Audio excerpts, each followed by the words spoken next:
د یهودیانو یو غټه مجموعه چې په هغه کې د یهودیانو عالم تقریر کاوه.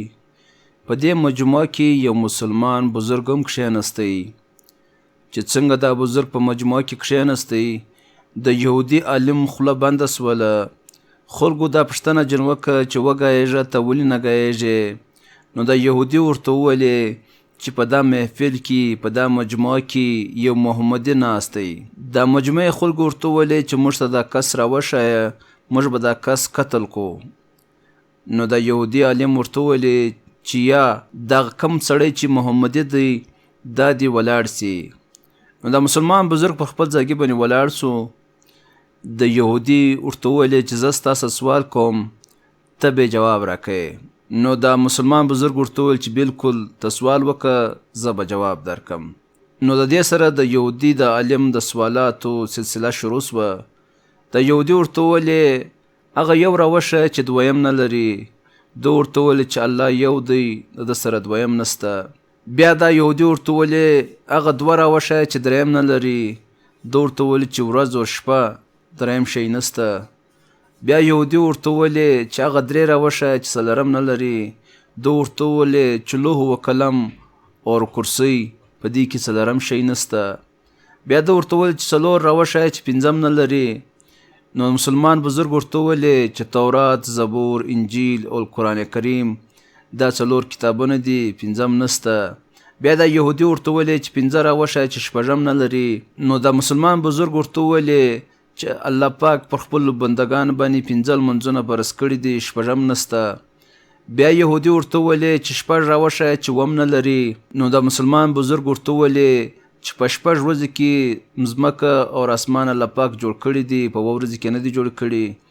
بیا یهودي ورته وویلې چې اووه راوښیه چې اتم نه لري. نو د مسلمان بزرګ ورته وویلې چې الله پاک اووه اسمانه جوړ کړي دي او اته اسمانه نه دي. بیا یهودي ورته وویلې چې اته راوښیه چې نم نه لري. نو د مسلمان بزرګ ورته وویلې چې د الله پاک چې کوم عرش جوړ کړی دی دا اته فرشتو نیولی دی، نو نه دی نیولی. بیا یهودي ورته وویلې چې نه راوښیه چې لسم نه لري. نو د مسلمان بزرګ ورته وویلې چې د حضرت صالح علیه السلام په قوم کې نه غټ بدماشان ولو، په هغه کې لسم نه ولو. بیا د یهودي ورته وویلې چې لس راوښیه چې یولسم نه لري. نو د مسلمان بزرګ ورته وویلې چې په حج کې که وخت غلطي وسي نو الله فرمایلی دی چې اووه روژې به هلته نسې او درې روژې به کور ته نسې. 12 راوښیه چې دیارلسم نه لري.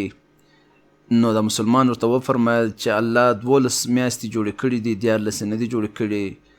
بیا د یهودي ورته وویلې چې 14 راوښیه چې 14 نه لري.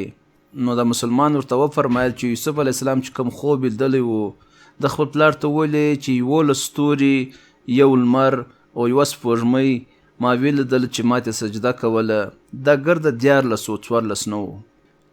دا رقم یهودي د مسلمان سره ډېرې پوښتنې وکړې او د مسلمان د هر سوال ډېر ښایسته انداز باندې جواب ورکوي. د دې سوالو بعد د مسلمان بزرګ ورته وویلې چې اوس زما یو سوال دی او زه صرف ور صرف یو سوال کوم، د هغه به ته ماته جواب راکړې. نو د یهودي ورته وویل چې بالکل ته سوال وکړه زه به جواب درکم. نو د مسلمان ورته وویلې چې د جنت چابي چشته. یهودي خاموشه سو او ټول خلکو د شور مچاو کوي چې د دې جواب ورکه. نو د یهودي ورته وویلې چې دا سوال جواب ما ته رامعلوم دی خو تاسې به نه ومنئ. د خلکو ورته وویلې چې ته راوښیه موږ منو. نو بیا یهودي ورته وویلې چې د جنت چابي چې د حضرت محمد صلی الله علیه وسلم دی. حضور صلی الله علیه وسلم ارشاد فرمایلی دی چې د جنت چابي زما سره ده او د جنت جنډه زما سره ده او در دې جنډې لاندې به ټول انسانان زما سره په جنت کې داخله کیږي. نو امید لرم دوستانو چې تاسو ته به دا واقعه ډېر خوند درکړي. دغه رقم نور واقعو دپاره زموږ د چینل سبسکرایب کړئ او د خپل ملګرو سره شیر کړئ.